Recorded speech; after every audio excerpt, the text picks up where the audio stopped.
Vous le savez tout aussi bien que moi, l'amour chez les princes, c'est toujours compliqué, surtout à Monaco en fait. Action.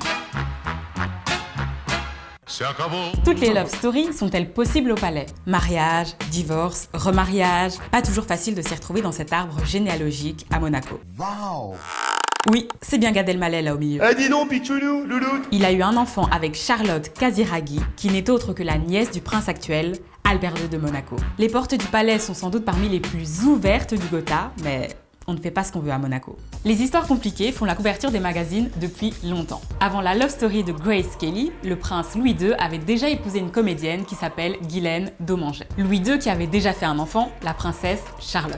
Le fruit d'un amour secret avec Marie-Juliette Louvet, une blanchisseuse de Constantine en Algérie. Mais c'est avec Régnier III que la famille Grimaldi va se frayer un chemin dans la jet-set internationale. Ce fut chose faite en organisant la rencontre entre le prince et Grace Kelly, une jeune actrice d'Hollywood de passage au Festival de Cannes. Quelques mois seulement après leur premier rendez-vous, le palais annonce leur fiançailles. De cette union naissent 3 enfants, Albert, Caroline et Stéphanie. Stéphanie de Monaco! Oui, Stéphanie de Monaco, qui a aussi eu quelques mésaventures. Avec son époux Daniel Ducruet, avec qui elle a eu 2 enfants, Louis et Pauline.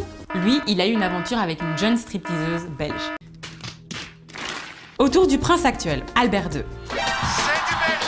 Non, moi je vous parle de lui, Albert II de Monaco, qui assume totalement avoir eu des relations illégitimes.